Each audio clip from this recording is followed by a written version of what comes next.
ये सर में दर्द क्यों हो रहा है? चाय पीती हूँ, बेहतर महसूस होगा।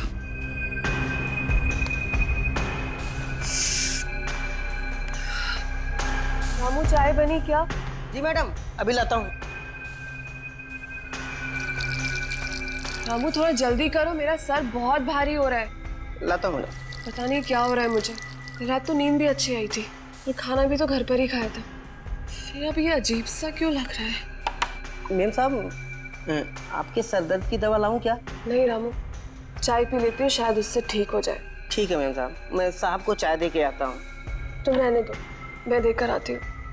कल देर रात तक काम कर रहे थे, अभी भी सो रहे हैं। ठीक है मेम साहब। फिर प्रमोद भी ना, फिर लेट हो जाएगा तो मुझ पर चिल्लाएंगे। प्रमोद, देखो उठो अभी। देखो मेरी तबीयत पहले से ही ठीक नहीं है, अब तुम मुझे और तंग मत करो। तुम्हारी चाय भी तैयार है। प्रमोद, प्रमोद।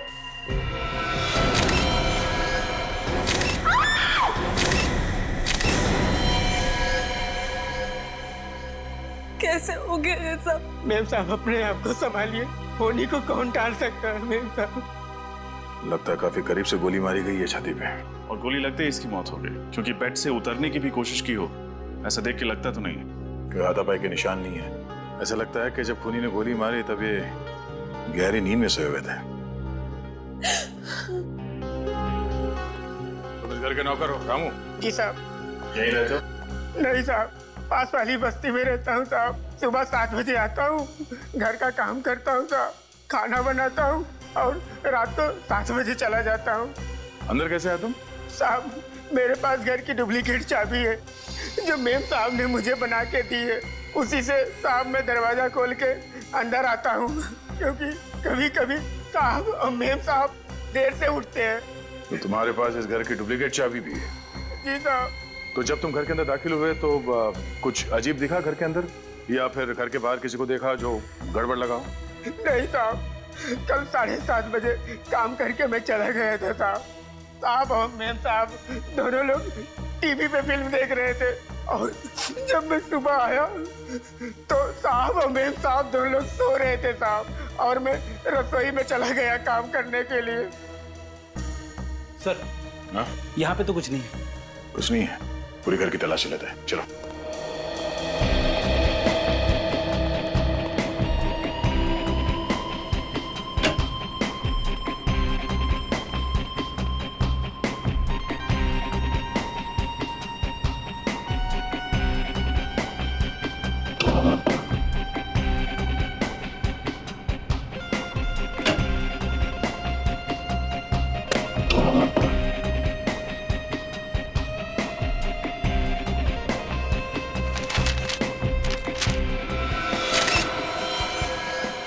सर, अब रेडी? स्टडी रूम में से गन मिली है। गोली चली है? साहब, इस बंदूक के बारे में मैं कुछ नहीं जानता हूँ साहब। मैं बेकसूर हूँ साहब, मैं बहुत ईमानदार हूँ साहब, मैंने कुछ नहीं किया साहब। ये लो, हमने तो तुमसे कुछ पूछा ही नहीं और तुम खुद ब खुद बोल पड़े। अब तो हमारा शक यकीन पे बदल गया है। प्रमोद जी का खून तुम्ही ने किया है। नहीं साहब, मैंने कुछ नहीं किया साहब। सुरेखा जी, आपका क्या कहना है इस गन के बारे में? सुरेखा जी, मैं आपसे पूछ रहा हूँ, आपने गोली चलने की आवाज सुनी थी? नहीं, मैंने कोई आवाज नहीं सुनी। और ये गन कहाँ से आई मुझे ये भी नहीं मालूम।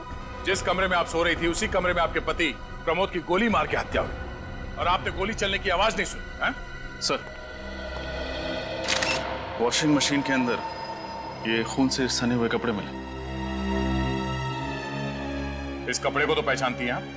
हाँ, ये तो मेरी नाइट ड्रेस है, लेकिन इस पे खून कहाँ से आया? आप जवाब दीजिए, इस पे खून कहां से आया? मुझे नहीं पता इस पे खून कहाँ से आया।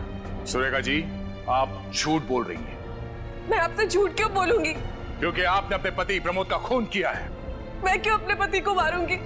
मैं तो उनसे बहुत प्यार करती थी। झूठ।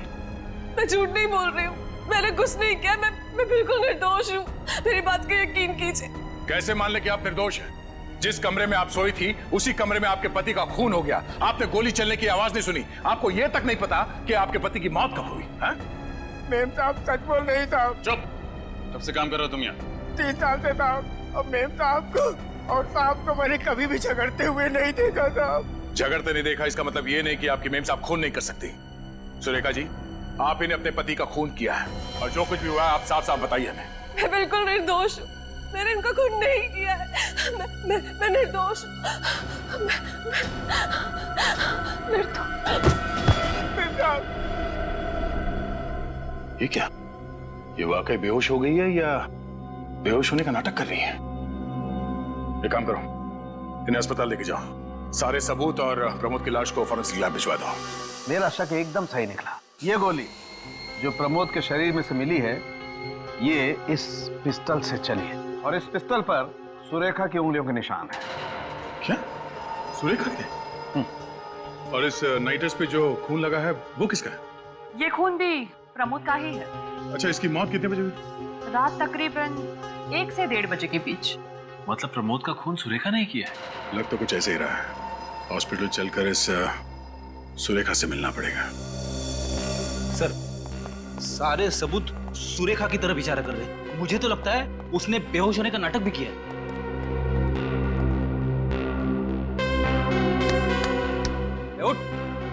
उठ। ये लो, ये तो सपनों की दुनिया में। इसे अभी हकीकत की दुनिया में ले जाते हैं। उठो, उठो। ड्यूटी पर सोने का पगार मिलता है क्या तुम्हें? नहीं सर, इसे तो सपने देखने का पगार मिलता है। क्या है, आप लोगों को हॉस्पिटल में रात को चेकिंग करने का पगार मिलता है? एक तो चोरी, ऊपर से सीना चोरी। हाँ? चोरी? कौन सी चोरी? मैंने कौन सी चोरी की? काम चोरी की है तुमने। जाओ ना, क्यों दिमाग खराब करते हो? वैसे भी पेशेंट को मिलने का टाइम खत्म हो गया। चलो कल 5 से 7 के बीच में आना। चलो, good night. Good morning. CID? Surekha ji इसी कमरे में है? जी सर। चलो दिखा।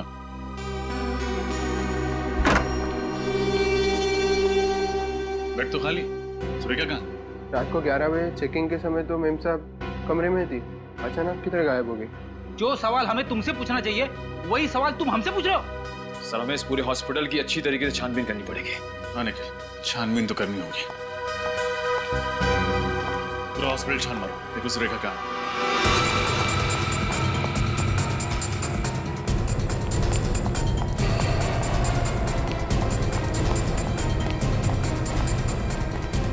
सब चेक कर लिया लेकिन सुरेखा नहीं मिली सर। वहां पे भी नहीं है। कैसे हो गया ऐसे? हाँ है सुरेखा? साहब मुझे कुछ नहीं पता साहब, मैं तो यहीं पर बैठा था।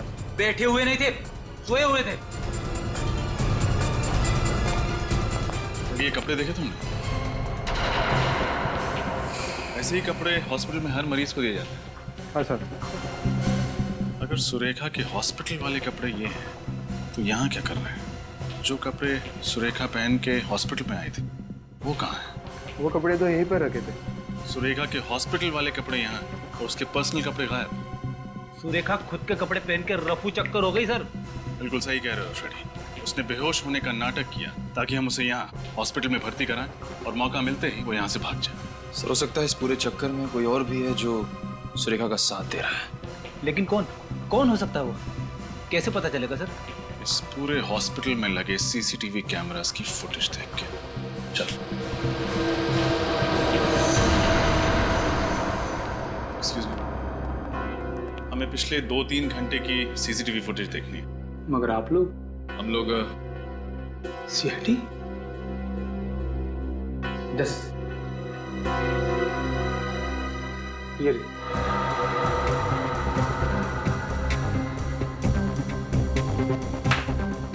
ये रही सुरेखा, मगर इसके हाथ में तो खुद के कपड़े। और ये ऐसे चल रही है जैसे इसमें कोई जान ही नहीं है। शायद इस कमरे के अंदर वो कपड़े बदलने गई। मगर ये काम तो वो अपने कमरे में भी कर सकती थी ना। हाँ फ्रेडी, यही तो मैं सोच रहा हूँ।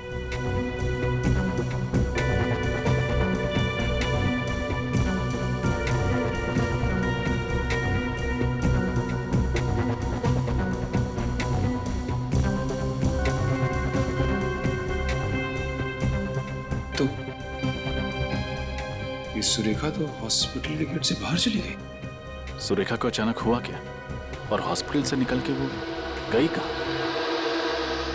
पता नहीं किसकी नजर लग गई हमारी बेटी की खुशियों पर। उसका तो हंसता खेलता परिवार उजड़ गया। आप चिंता मत कीजिए माँ, भगवान पर भरोसा रखिए, सब ठीक हो जाएगा। उस वक्त कौन आ गया होगा, मैं देखती हूँ।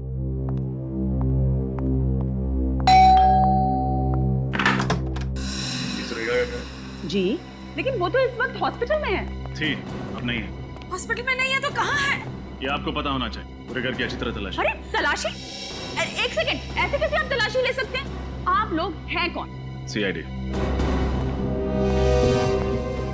CID? मगर आपको तो मालूम है कि वो अपने पति प्रमोद की लाश को देखकर बेहोश हो गई थी। सब नाटक था, ताकि वो हॉस्पिटल में भर्ती हो सके और फिर हमारी आंखों में धूल झोंक कर वहां से भाग सके। लेकिन सुरेखा ऐसा करेगी क्यों? आप उस पर झूठा इल्जाम लगा रहे हैं।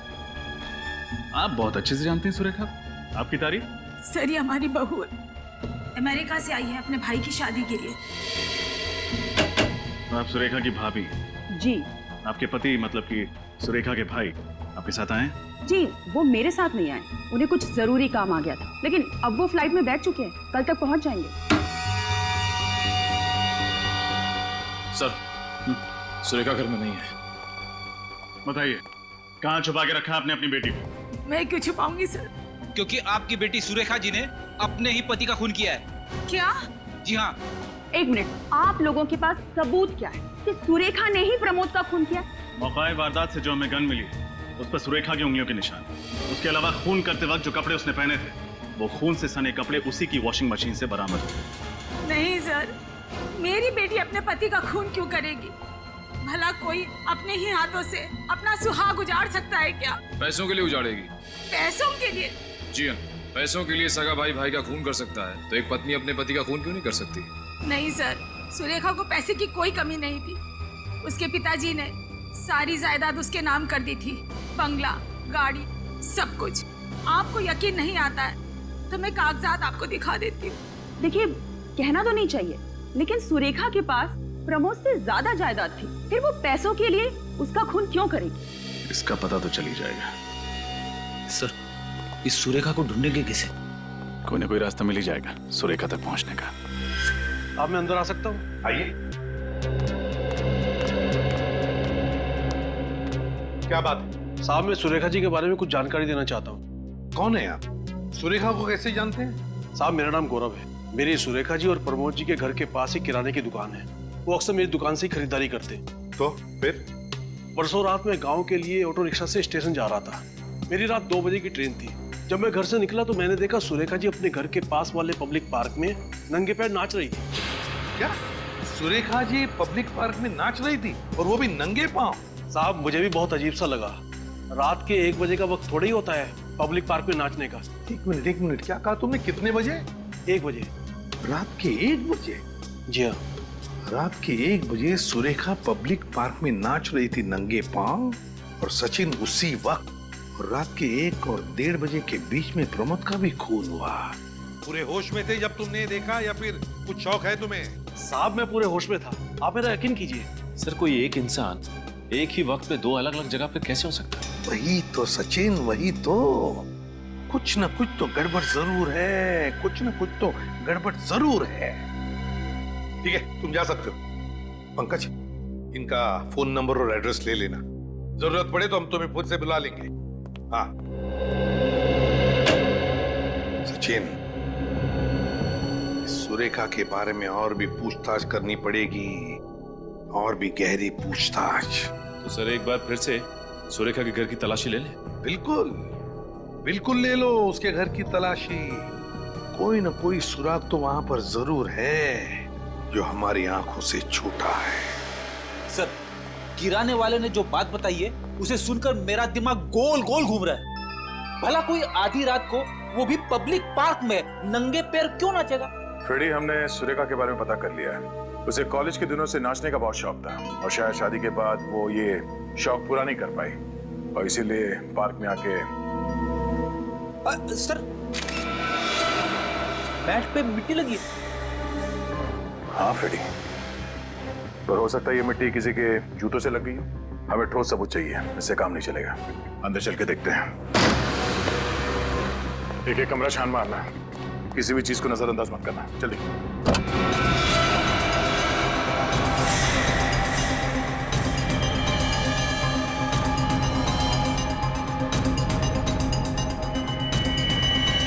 काला सलवार, सलवार में मिट्टी भी लगी हुई है। डॉक्टर सालुंके के हिसाब से प्रमोद की मौत रात 1 बजे के करीब हुई थी। और एक इंसान एक ही समय पे 2 जगहों पे कैसे हो सकता है?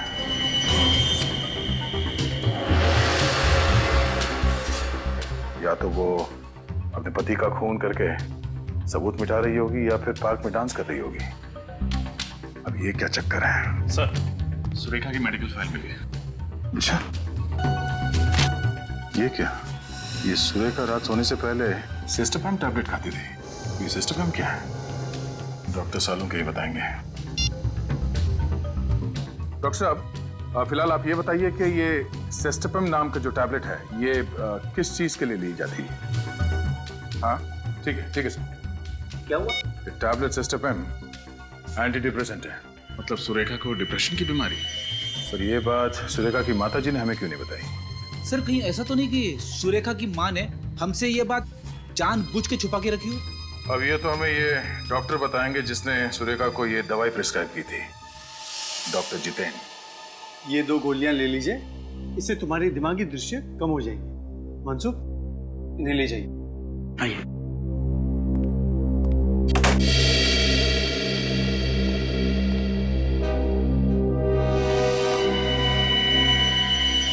आप लोग अंदर कैसे आ गए?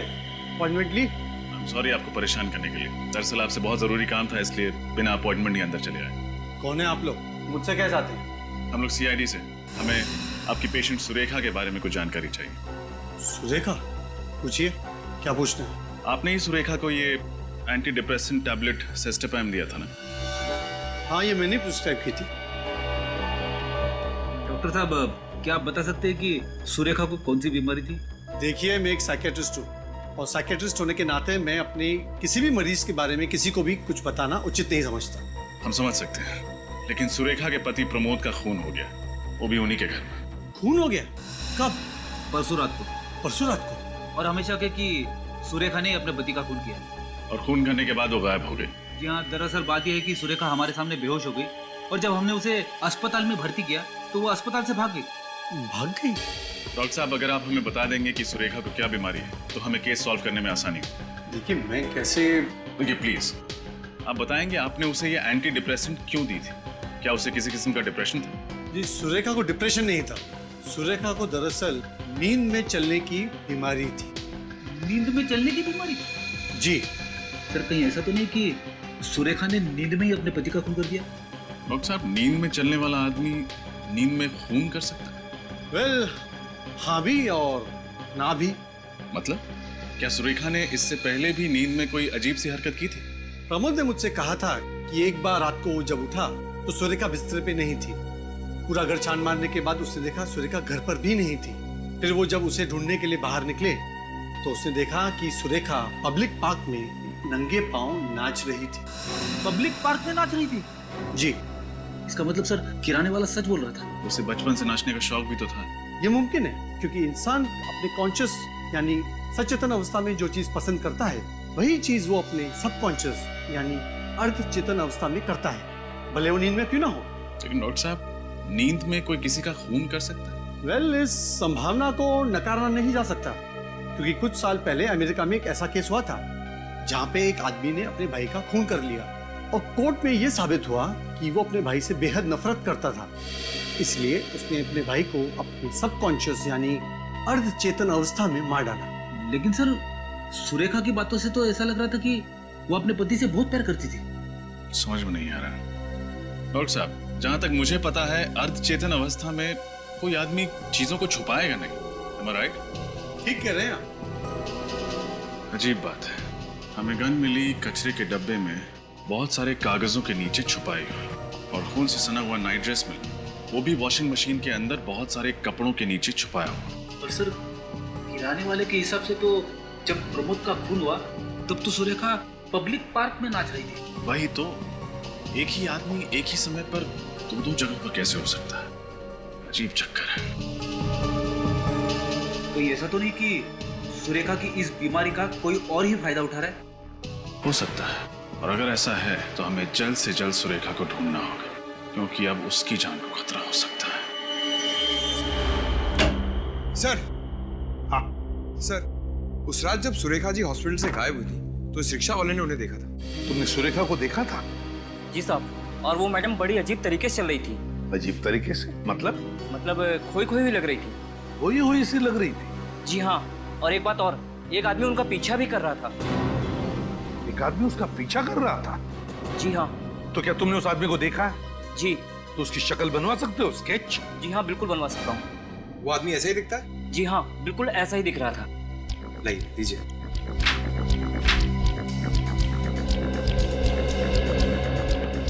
सर, हाँ, ये लीजिए स्केच।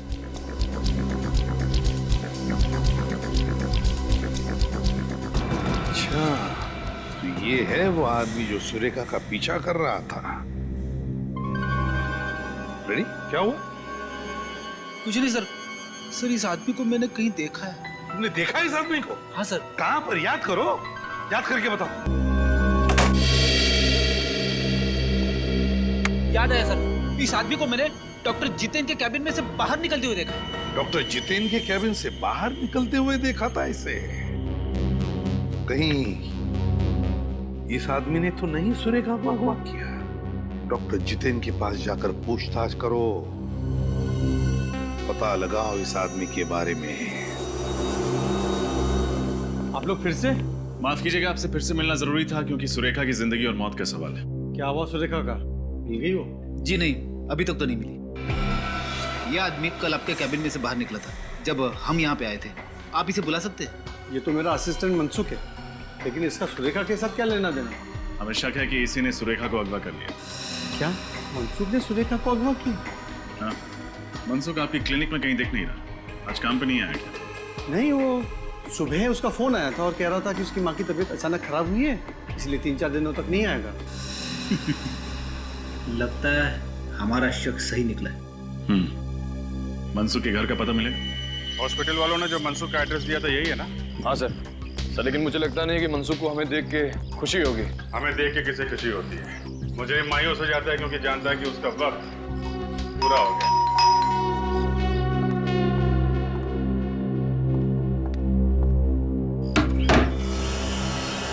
मनसुख है घर में? नहीं, आपसे कितने पैसे उधार लिए उसने? अरे वाह, इतनी ईमानदारी, वो भी आज के जमाने में। कमाल है। ईमानदारी नहीं सर, मजबूरी कहिए इसे। कैसी मजबूरी? वैसे आप लोग कौन हो? सीआईडी। सीआईडी? सीआईडी से भी मनसुख ने उधार ले लिया। सीआईडी को उल्लू बना के पैसे निकालना मुश्किल ही नहीं, नामुमकिन है। वैसे हम लोग पैसे मांगने नहीं, मनसुख के बारे में पूछताछ करने आए। पूछताछ करें? ये मनसुख सबसे पैसे उधार लेता है क्या? गली का भिखारी रह गया था, वरना वो तो उससे भी उधार ले लेता। मैं तो उसकी आदत से परेशान हो गई हूँ सर। वो खुद तो अस्पताल में पड़ा रहता है दिन भर, और उसके पीछे उसके लेनदारों को जवाब मुझे देना होता है। वैसे मनसुख की माँ की तबीयत कैसी है? मनसुख की माँ की तबीयत? हाँ, यही कहते उसने हॉस्पिटल से छुट्टी ली। हे भगवान, इस हद तक गिर गया मनसुख। कहना क्या चाहती, साफ साफ बताइए। जी, मनसुख की माँ की मौत तो 2 साल पहले ही हो गई थी। हाँ? फिर उसने झूठ क्यों बोला? पता नहीं क्यों, वो तो मुझसे भी झूठ बोलकर ही गया होगा। आपसे क्या बोला? कहाँ जा रहा है? वो कल दोपहर को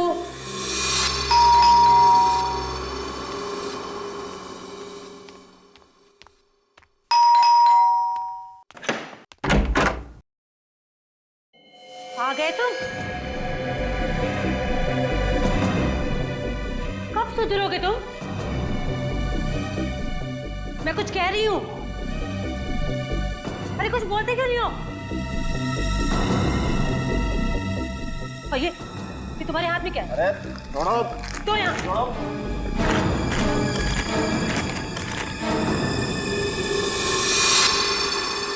इतने सारे पैसे? अब चोरी भी शुरू कर दी है क्या तुमने? यहाँ पे मैं तुम्हारे कर्जदारों से परेशान हो गई हूँ, और तुम? अरे अपनी बकवास बंद करो। जाओ जाओ जाके मेरा सामान पैक करो, मुझे दिल्ली जाना है। दिल्ली जाना है? क्यों जाना है? अरे हॉस्पिटल का कुछ सामान खरीदना है। ये वैसे मुझे डॉक्टर साहब ने दिए। अब जाओ ना, जाओ जल्दी करो, जाओ। हॉस्पिटल से कह के गया कि माँ की तबीयत खराब है, इनसे बोल के गया कि दिल्ली जा रहा है हॉस्पिटल का सामान लाने। सर मुझे लगता है सुरेखा और प्रमोद के केस में जरूर इस मनसुख का हाथ है। हाँ सर, इस केस से मनसुख का कुछ न कुछ तो कनेक्शन जरूर है। ये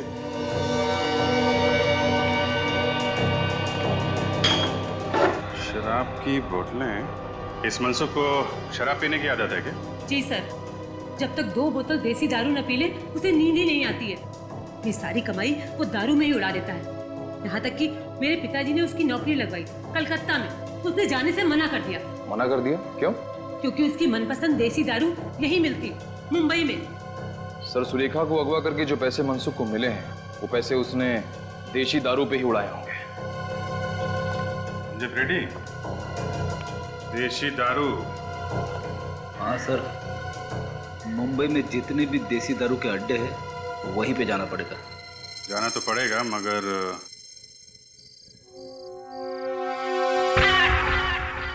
गुड। अच्छा, याद है ना तुम्हें क्या करना है? हाँ, मनसुख के बारे में पूछताछ करनी है। Very good. और अगर कोई पूछे कि तुम कौन हो तो यही कि मैं एक सीआईडी ऑफिसर फ्रेडी हूँ। तेरे की, तुम फ्रेडी नहीं हो, तुम एक टपोरी हो, पप्पू टपोरी, समझे? आई एम सॉरी सर, मैं तो भूल ही गया, मैं पप्पू टपोरी और मैं कल्लू टपोरी। ठीक है, सिर्फ इतना याद रखना कि तुम मुन्ना भाई के गैंग के आदमी हो और मनसुख को ढूंढ रहे हो, क्योंकि मनसुख ने मुन्ना भाई से पैसे उधार लिए हैं लेकिन वापस नहीं लौटाया है। समझ गए सर? गुड। अब जाओ और ओवर एक्टिंग मत करना, समझे? जैसे ही कुछ पता चले मुझे फोन करना। निकल लो।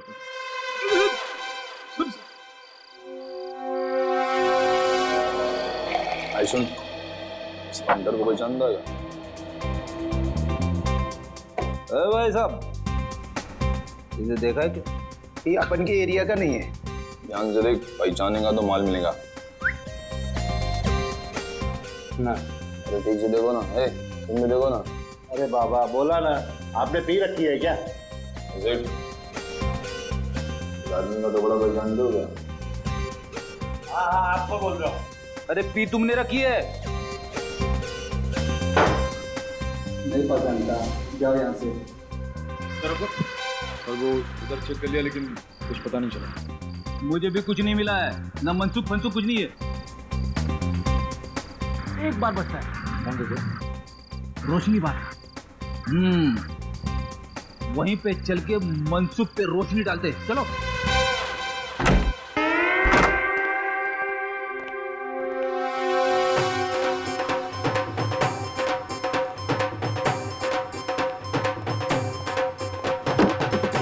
अरे फटाफट बोल, क्या चाहिए? मौसमी, नारंगी, अंगूरी?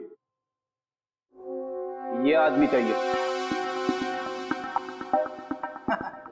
हम यहाँ शराब बेचते हैं, इंसान नहीं। अब आया है तो पतली गली से निकल लो, नहीं तो लेने के देने पड़ जाएंगे। हाँ।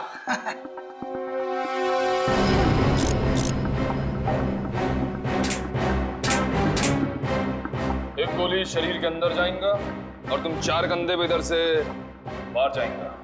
कौन है आप लोग? अपन पप्पू टपोरी और ये कल्लू टपोरी, मुन्ना भाई के पंटर है दोनों। मुन्ना भाई? पहली बार नाम सुना है मैंने। बड़ा डेंजर आदमी है, लोग उसका नाम लेने से डरते हैं। कोई उसका नाम लेगा नहीं तो तुम सुनेगा कैसे? अच्छा अच्छा, ऐसा है क्या? अब चल फटाफट बता, मनसुख पिछले 10 घंटे में इधर आया था कि नहीं आया था? देख, उसने मुन्ना भाई से पैसे उधार लिए और फिर गायब हो गया, समझा? देख, अगर तुम अपन को बताएगा कि मनसुख किस कोने में गिरा पड़ा है तो अपन तेरे को मालामाल कर देगा। सचमुच? तुम अपन को इनाम देगा तो अपन तुम्हारा काम क्यों नहीं करेगा? फटाफट बता, मनसुख किधर है? कल रात को मनसुख इधर आया था। फुल टूथ का रुपया और रहने के लिए एक कमरा मांगा। अपन ने सिर्फ 500 रुपए में उसको पीछे वाला खोली दिया सोने के वास्ते। अब चल फटाफट दिखा उसका खोली किधर है। अपना धंधे का टाइम है ना, अपन अभी नहीं आ सकता है यार। अभी नहीं तो कभी नहीं। वो नहीं तो हो गया। आइए दिखाता हूं मैं आपको। नारंगी, मौसम्बी, कुछ भी पिला दे, सोडा नहीं तो पानी पिला दे। ना ना ना, ना सोडा ना पानी, अब तुमको तो सिर्फ दारू पिला दे। आज तो तुम फटे तक दारू पिएगा। बहुत सारा माल है अपने पास, बहुत सारा। ओ नहीं,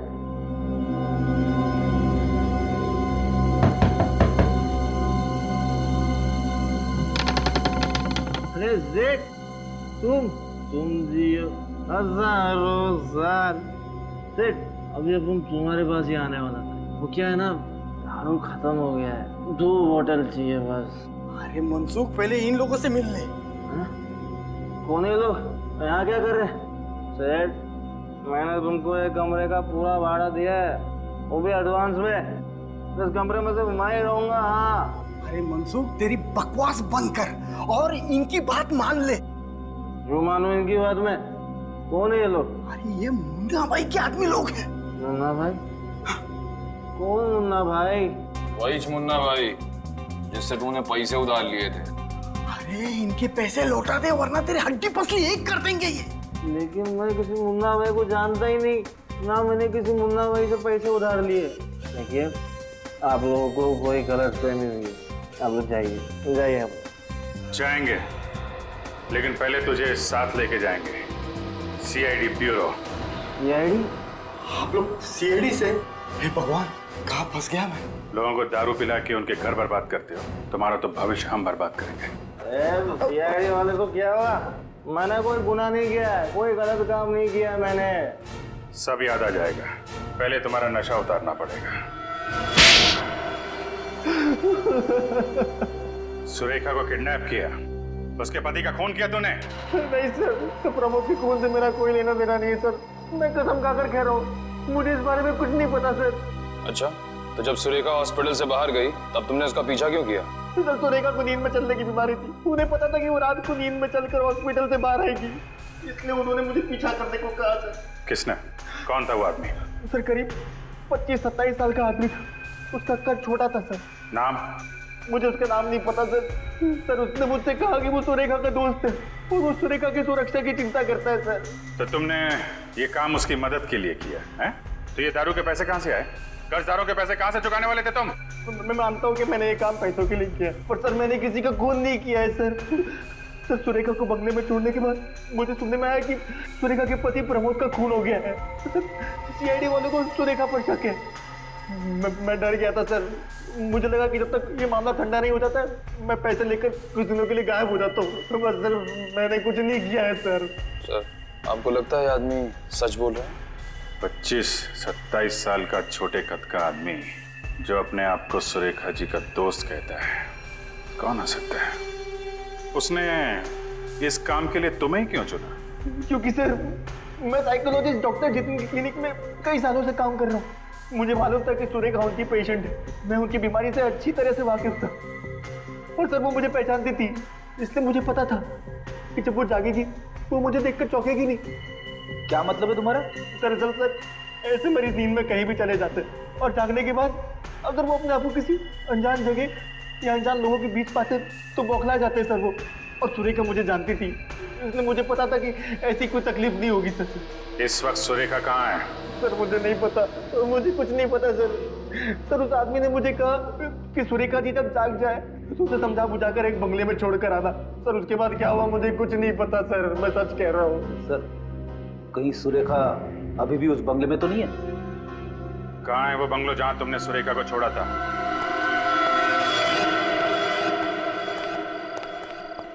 मनसुख ने यही पता बताया था ना?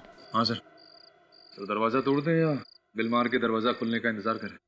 पहले सीधी उंगली से घी निकालने की कोशिश करते हैं, जरूरत पड़ी तो उंगली टेढ़ी कर देंगे।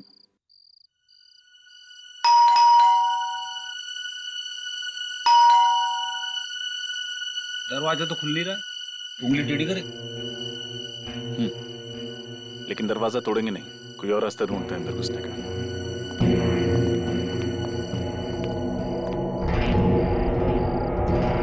सर ये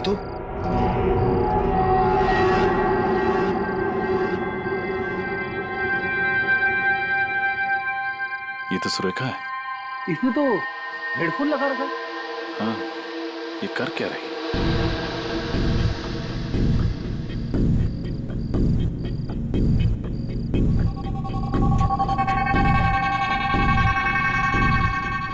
सर ये तो पंखे पे लटकने की तैयारी कर रही है। अंदर चलो। सुरेखा, सुरेखा उठो, ठीक है, पानी लो। मैं सुरेखा हूँ। मैं गले में फांसी का फंदा डालकर आत्महत्या करना चाहती हूँ। सुरेखा, सुरेखा होश में आओ, उठो।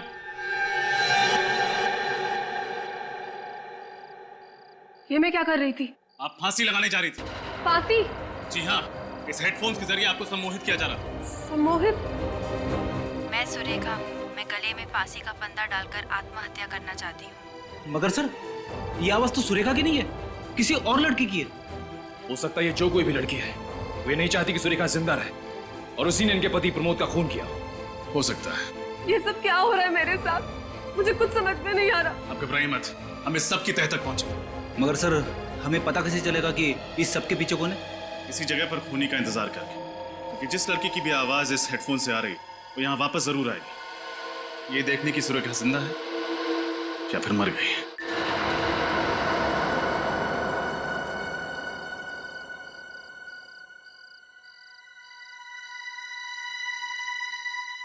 2 घंटे हो गए सर, अभी तक तो कोई नहीं आया।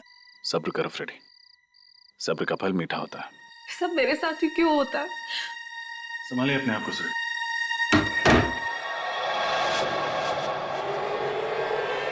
माय गॉड, यहाँ पर तो सिर्फ रस्सी है। सुरेखा कहाँ गई? सुरेखा पहुंच गई। सुरेखा यही है, जिंदा है। और तुम लोगों का पर्दाफाश हो चुका है। कौन है आप लोग? हम लोग सीआईडी से। सीआईडी? कहाँ भाग रहे हो? कमर में दर्द हो जाएगा। कौन है आप लोग? बोलिए।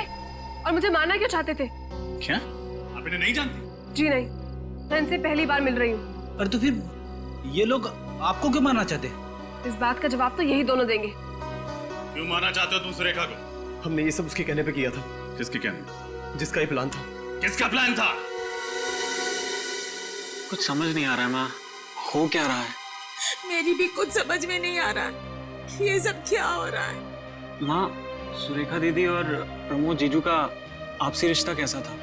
मतलब उनके बीच में कोई तनाव या झगड़ा हो रहा हो, या फिर जीजू का किसी और लड़की के साथ अफेयर हो और ये बात दीदी को पता चल गई हो, दीदी ने गुस्से में आकर उन्होंने जीजू का खून कर दिया हो।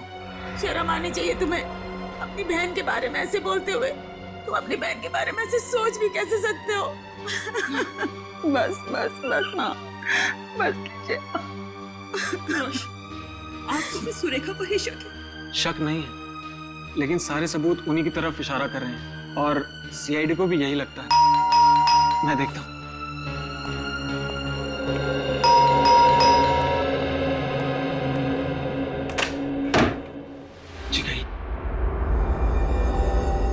मैं सीआईडी से। आप कौन? मैं सुरेखा का भाई रोशन हूँ। कहाँ है मेरी बच्ची? कुछ खबर मिली उसकी? पता चला, लेकिन क्या? लेकिन उसे बचा नहीं सके। बचा नहीं सके? कहाँ है सुरेखा? क्या हुआ उसको? उसने आत्महत्या कर ली। नहीं, ऐसा नहीं हो सकता। कह दो कि ये सब झूठ है। सुरेखा में छोड़ के ऐसा नहीं जा सकती। भगवान के लिए कह दीजिए कि ये सब झूठ है। भगवान ने आपकी बात सुनी है। आप क्या कहना चाहते हैं? यही कि आपकी बेटी सुरेखा मरी नहीं है, जिंदा है। सुरेखा जी। माँ, मेरी बच्ची। भाभी, आप लोगों ने हमसे झूठ क्यों कहा? उसका जवाब है ये दोनों। आइए।